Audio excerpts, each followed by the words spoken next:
저는 올해로 67살이 된 여자입니다. 15년 전에 남편을 먼저 떠나보내고 딸과 아들 하나와 지냈습니다.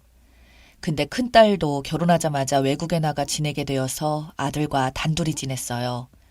저희 아들도 회사가 지방이라 거의 지방에 있는 회사 사택에서 지냈고 늘 저 혼자 있는 시간이 많았죠. 그러다가 아들이 결혼하게 되면서 저에게 아주 큰 선물을 안겨줬습니다. 며느리가 너무 이뻤습니다.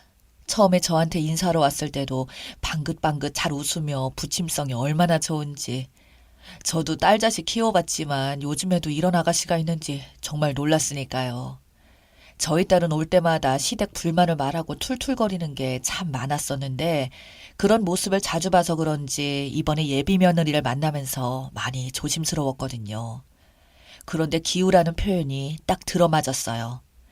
제가 혼자 지내는 게 마음에 걸렸는지 결혼식 앞두고 많이 바빴을 텐데 저에게 자주 찾아와서 이야기도 많이 나누었어요. 그런 모습이 참 고마웠습니다. 우리 집 애들은 말도 별로 없고 다들 무뚝뚝했거든요. 신혼집도 제가 사는 곳 근처에 잡더니 오며 가며 자주 들리기도 하고 나중에 아이를 임신하고 나서는 제가 해주는 밥이 그렇게나 생각이 났다고 배고프다며 찾아오는데 너무 예뻤네요. 저렇게 예쁜 짓을 많이 하는데 어떤 시모가 미워하겠나요? 뭐 하나라도 더 주고 싶고 그런 게 사람 마음이죠. 같이 밖에 나가면 친딸이냐고 다들 물어봤으니까요. 저는 그때 아들에게 선물을 받았다고 생각했습니다. 그런데 어느 날부터 며느리가 연락도 뜸하고 자주 찾아오지도 않는 것 같더니 나중에는 아들이 이사를 해야 한다고 서울 근처로 집을 새로 알아보고 있다면서 갑자기 멀리 떠난다고 했습니다. 소식을 듣고 바로 다음날 며느리에게 연락해서 무슨 일로 이사하게 됐는지 물어봤는데 예전과는 많이 달라 보였습니다. 저와 있는 걸 불편해하는 것 같았어요. 말수도 확 줄어들고 예전처럼 잘 웃지도 않았어요. 저는 아들에게 연락해서 무슨 일이 있냐고 계속 물어봤지만 아들은 별일 아니라고만 하더니 너무 가까이 살아도 안 좋은 것 같다고 하더군요. 그 소리를 듣자마자 심장이 철렁했습니다. 불편해하는 게 맞는 것 같았어요. 서로 사이가 한번 서먹해지기 시작하니 언제 가까웠나 싶을 정도로 멀어지더군요. 저도 혼자 속앓임만 하며 있다가 언젠가부터는 다른 시어머니들처럼 며느리에게 섭섭하기 시작했습니다. 남들과 다를 게 없구나 싶었어요.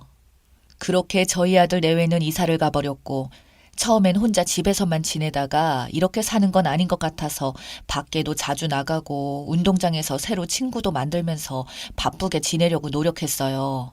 새벽에 운동하다가 알게 된 친구가 있는데 저랑 나이도 같고 남편 없는 것도 똑같고 자식들도 얼추 비슷했습니다. 자주 만나서 이야기도 나누고 놀러 다니기도 하면서 예전처럼 바쁘게 지냈어요. 그러던 어느 날 주말이었어요. 그날도 원래 그 친구와 만나기로 했었는데 갑자기 아들 내외가 찾아왔다고 안 된다고 하길래 알겠다고 하고는 집에 있었습니다. 근데 그 친구에게 전화가 왔어요. 다들 나가서 이제 좀 한가하다고 만나자고 해서 저도 나가봤습니다. 손주들이 너무 뛰어다니길 좋아해서 동네 근처에 있는 키즈 카페에 보냈다고 요즘 애들은 거기서 논다고 하더라고요. 저야 평생 그런 곳은 가본 적도 없고 들어본 적도 없어서 궁금하긴 했습니다. 놀이터 같은 곳을 카페 안에다가 만들어 놓고는 부모들은 좀 쉬고 아이들은 뛰어노는 곳이라며 그 덕분에 집이 좀 조용해졌다고 했습니다. 그때 갑자기 친구가 옆에서 전화를 받더니 알겠다고 거기로 가겠다고 하는 겁니다. 며느리에게 전화가 왔다고 애들 가방을 집에 놓고 와서 가져다 줘야겠다면서 저보고 할 일 없으면 같이 가자고 하길래 키즈카페라는 것이 뭐 하는 곳인가 궁금하기도 했고 나중에 저도 손주 데리고 갈 수도 있으니 같이 가보자고 했어요. 그렇게 친구 따라서 도착을 했습니다. 입구에 멀뚱하게 서서 기다리고 있었어요. 카페라고 해서 규모가 작은 줄 알았는데 엄청 크기도 하고 애들 좋아하는 건 다 있고 그 친구는 며느리 만나서 한참 동안 무슨 이야기를 하고 있었고 저는 이곳 저곳을 둘러보는데 그때 엄청 익숙해 보이는 뒷모습이 보였어요. 뒷모습이 영락없는 저희 아들이었습니다. 근데 같이 손잡고 있는 아이는 저희 손주가 아니었어요. 내가 다른 사람을 착각했나 싶어서 아니겠지 하고 나오려고 하는데 그 남자의 옆모습이 살짝 보였어요.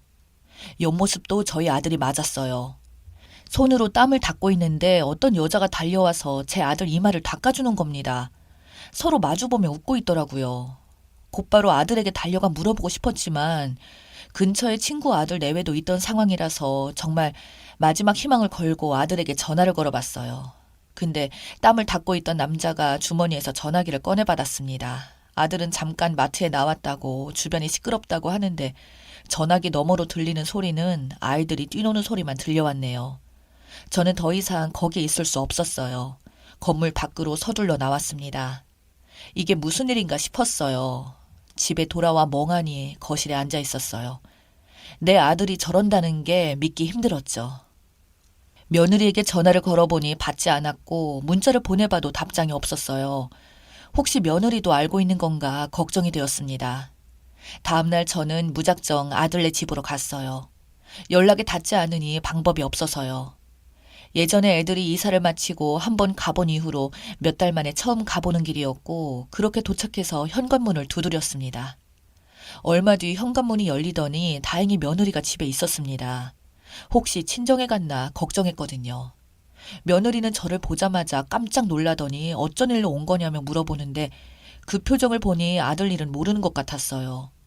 아이 돌보는 게 많이 힘들었는지 수척해진 모습이었고 제가 거실에 말없이 앉아있자 며느리가 커피랑 과자를 갖고 나왔어요. 근데 그 과자 봉지가 상당히 익숙했습니다.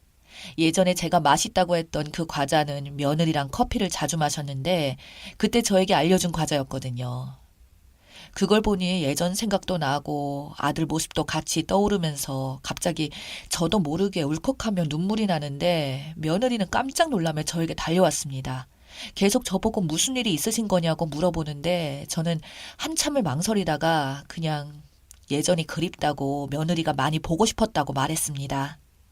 뭐가 그리 서운했는지는 모르겠지만 지금이라도 용서해달라고 저도 모르게 그런 말이 나왔어요.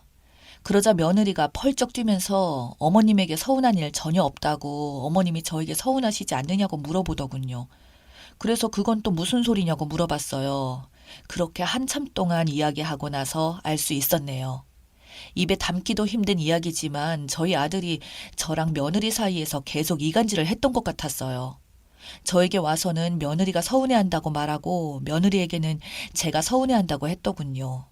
특히 제가 며느리 흉을 엄청 보고 있다고 그런 소리를 제 아들이 전해줬다고 합니다.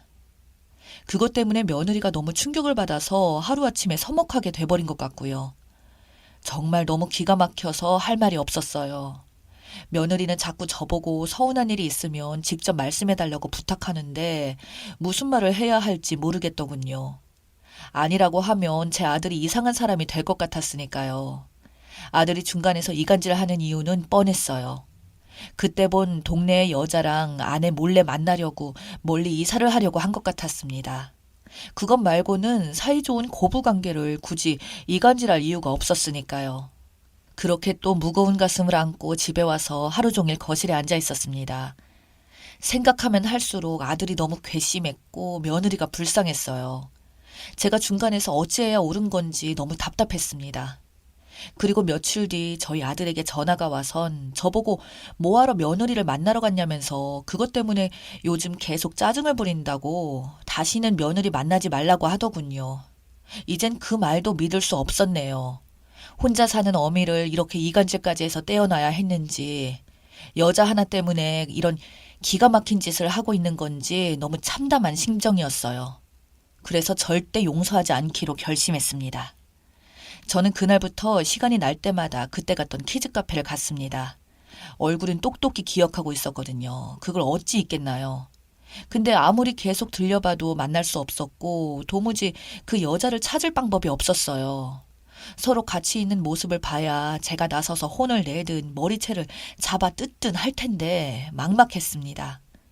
그러다 어느 날 저희 집에 며느리가 찾아왔더군요. 거의 1년 만에 온 것 같았어요. 근데 표정이 좋지 않아 보였어요.